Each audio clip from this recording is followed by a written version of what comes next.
আমিন। আপনাদের খেদমতে 7 নম্বর পারা সূরা আল মায়েদা শরীফের 15 নম্বর আয়াতে কারিমা তেলাওয়াত করেছি। রব্বুল আলামিন আহকামুল হাকিমিন ঘোষণা দিচ্ছেন, বিসমিল্লাহির রহমানির রহিম, ক্বাদ জাআকুম, তোমাদের নিকট আগমন করেছে, মিনাল্লাহি, আল্লাহর পক্ষ থেকে, নূরুন, এক নূর। বলি সুবহানাল্লাহ। তোমাদের নিকট এসেছে, আগমন করেছে আল্লাহর পক্ষ থেকে, মিনাল্লাহি, আল্লাহর পক্ষ থেকে, নূরুন, নূর, আলো, ওয়া কিতাবুম মুবিন, এবং একখানা স্পষ্ট কিতাব। সুবহানাল্লাহ। তো আল্লাহর পক্ষ থেকে নূর এসেছে, আলো এসেছে। আলো কেন আসলো? আলোর কি প্রয়োজন ছিল? নবীজি আসার আগে কি আলো ছিল না? অবশ্যই ছিল। চাঁদের আলো ছিল রাত্রে, সূর্যের আলো ছিল দিনে, লাইটের আলো ছিল, বাতির আলো ছিল মানুষের ঘরে ঘরে, ঠিক কিনা? তাহলে আবার নতুন করে আলোর কি প্রয়োজন? আমার আল্লাহ বলছেন, ঈসা ইবনে মারিয়াম আলাইহিস সালাতু সালাম বিদায় নেওয়ার পর থেকে 5 থেকে 550 বছর পর্যন্ত রসুল থেকে এই দুনিয়া ফারেক ছিল।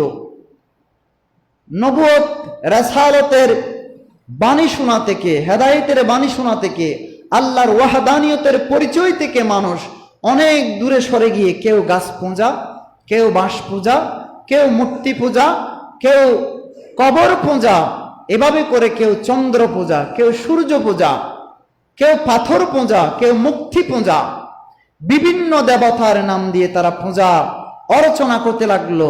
আল্লাহর ওয়াহদানিয়ত ভুলে গেল, নবীর রিসালাতের কথা ভুলে গেল।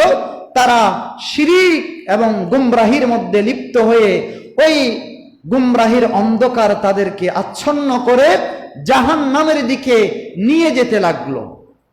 ওই কঠিন মুসিবতের সময় আল্লাহর দয়া হলো, মায়া হলো, মেহেরবানি হলো পৃথিবীর মানুষের উপর।